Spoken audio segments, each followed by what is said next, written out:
শুভ সকাল বন্ধুরা, তোমরা কেমন আছো? আশা করি খুব ভালো আছো। আমিও খুব ভালো আছি। আজ আমার চান টান পুজো হয়ে গেছে। আজকে দেখছো কি সুন্দর রোদ উঠেছে। আজ ঝলমলিয়ে রোদ উঠেছে। আজ সমস্ত জামা কাপড় মেলে দিয়েছি। প্রচুর জামা কাপড়, ওপরে নিচে ওখান পর্যন্ত জামা কাপড় সব ভর্তি। দেখতে দেখতে পেঁপে গাছটা কি বড় হয়ে গেল, কিন্তু হনুমানের দৌরাত্ম তো কি থাকবে। মেয়ে একটু বাড়ির বাইরে যাবে, বাইরে ওর একটু কাজ আছে, তাই সব রেডি করে নিয়ে ঠাকুর প্রণাম করে নিচ্ছে। দুটি আমার মেয়ে সন্তান, তাদেরকে নিয়ে আমাকে বেশ ভালোই চিন্তিত থাকতে হয়।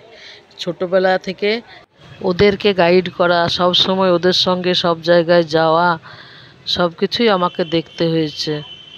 এখন যদিও ওরাই আমাকে সব কিছু গাইড করে, তবু তো আমি মা, ওরা আমার কাছে এখনও ছোটই আছে। যাই হোক, ছোটো মেয়ে স্কুটিটা বের করে নিল, ও একটু যাবে। তা দিদিকে বলল, চল তোকে আমি বাসে তুলে দিই। বড় মেয়ে একটু আসানসোলে যাবে, নিয়ামতপুরে ওকে বাসে তুলে দেবে, তারপর ও ফিরে চলে আসবে। ওরা দুজন চলে গেল আমাকে বাই করে। আমাদের গলির রাস্তাটা দেখুন, বেশ সরু। একজন দাঁড়িয়ে থাকলে আরেকজনের যাওয়া একটু অসুবিধাই হয়। যাই হোক, ওরা চলে গেল। এবার আমিও দেখি ঘরে আমার কি কাজকর্ম আছে। আজকে আমার বাসনগুলো আমি আমার জায়ের কাজের বউটাকে দিয়ে দিয়েছি। বলি, বউ তুমি ধুয়ে দাও। ওকে টাকা দিয়ে দিলাম। আর কত করব, রোজ রোজ আর ভালো লাগছে না।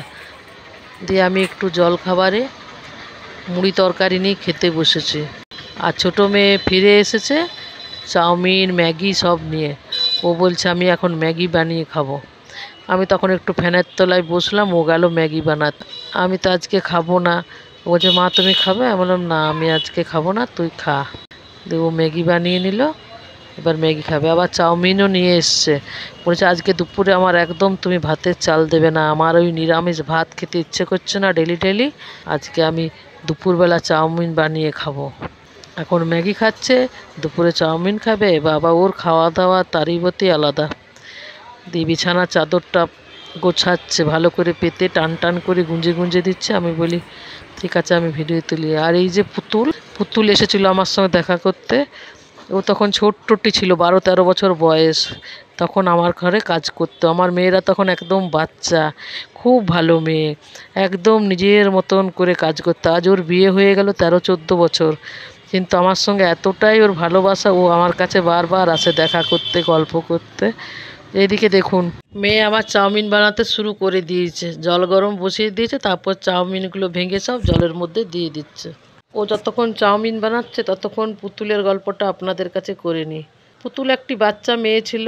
ওরা 3 বোন ছিল। বড় বোনের বিয়ে হয়ে গিয়েছিল, মেজো বোন কাকার কাছে থাকতো, আর ও ছিল ছোট।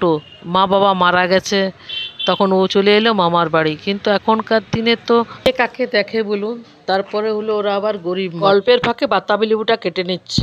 আমার তখন কাজের লোকের দরকার ছিল, আর ওরও কাজের দরকার ছিল, আমাকে একজনে এনে দিয়েছিল।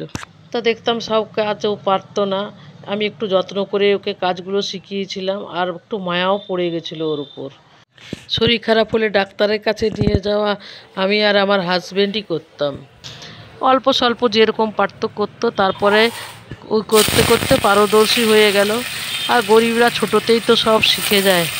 খুব ভালো কাজ করতো, আমাকে আর কিচ্ছু দেখতে বলতে হতো না, নিজের বাড়ির মেয়ের মতো। তারপর ওর বিয়ের সময় ওর পাশে দাঁড়িয়ে আমিও বিয়েতে সহযোগিতা করি। ওর একটি ভালো ছেলের সঙ্গে বিয়ে হয়ে যায়, নিজেই পছন্দ করে করেছিল, কিন্তু আমি ওকে পুরো সাপোর্ট করেছিলাম। সেই কারণে ও আমাকে খুব ভালোবাসে। মেয়ে দেখুন, চাউমিন সেদ্ধ করে রাখলো, দিয়ে আলুটা ভেজে নিল। তারপরে আলুটা সরিয়ে রেখে সেই তেলেই একটু আদা দিয়ে দিল গ্রেট করে, কাঁচা লঙ্কা দিয়ে দিল। এগুলো একটু ভাজা ভাজা করে নিল।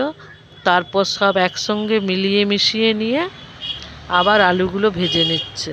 আলুগুলো একটু আরও ভালো করে ভেজে নিয়ে তারপর সেদ্ধ করে রাখা চাউমিনটা ওর মধ্যে দিয়ে দেবে। তারপর আবার সেগুলোকে একটু ভালো করে মিলিয়ে মিশিয়ে নিতে হবে। ওর ইচ্ছে ছিল পেঁয়াজ আর ডিম দিয়ে করার, কিন্তু আমি এখন কদিন ধরেই নানা কারণে একটু নিরামিষ করছি। আমি বললাম না, আমি পেঁয়াজ ডিম দিয়ে এখন করতে দেব না, আর যদি করবি তাহলে তোকে নিজেই গ্যাস মুছতে হবে, আমি পারবো না। ওই গ্যাস মুছার ভয়ে নিরামিষ করেই খাচ্ছে। হয়ে গেল ওরও, এবার নিয়ে নিল, প্লেটের মধ্যে নিয়ে নিচ্ছে চাউমিন। তারপরে সস দিয়ে খাবে, সস দিয়ে সাজিয়ে নিয়ে লেবুর রস দিচ্ছে, একটু টক টক খেতেও ভালোই বাসে। এরপর সস নিল। এইদিকে বড় মেয়ে ফিরে এসছে।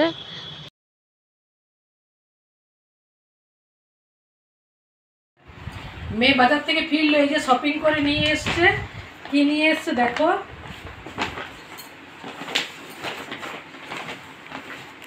দেখো কি সুন্দর সুন্দর সফট সফট টপ নিয়ে এসছে। এই দেখো, ওরা তো সব আমার কালেকশনই পরে, কিন্তু নিজেদের ইচ্ছে হলে একটা দুটো মল থেকে আনে। একটা কি সুন্দর না, আরেকটাই দেখো,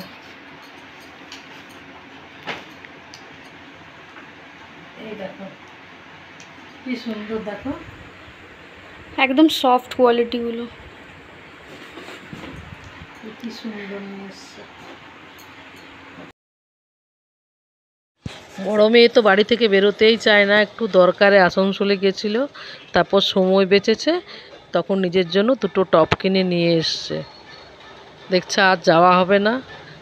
যাই হোক, বিকেলে আবার দোকানে এলাম, দোকানে একটু কাজকর্ম করছি, গুছিয়ে বাগিয়ে রাখছি সব কিছু। আমাদের ওয়েস্ট বেঙ্গলে ওই 9 তারিখের পর থেকে একটা দুঃখজনক ঘটনা ঘটে যাওয়ার পর থেকে মানুষ তো আর স্বস্তিতে নেই, কিছু না কিছু চলছেই। মিটিং মিছিল আমাদের এখানেও চলছে, যতটা পাচ্ছি যোগদান করছি। সবার তো বাড়িতে মেয়ে আছে, এটা একটা দুঃখেরই কারণ। একটা সন্তানকে মানুষ করতে মা বাবাকে তো কম কষ্ট করতে হয় না, কম ত্যাগ দিতে হয় না। আমাদের এখানে কয়েকবারই মিছিল বার হলো, আজকেও বেরোবে। আমার ভিডিও লাস্টে আপনারা মিছিলটি দেখতে পাবেন। আজকের ভিডিওটি বন্ধুরা এখানেই শেষ করছি। সবাই ভালো থাকবে, সুস্থ থাকবে।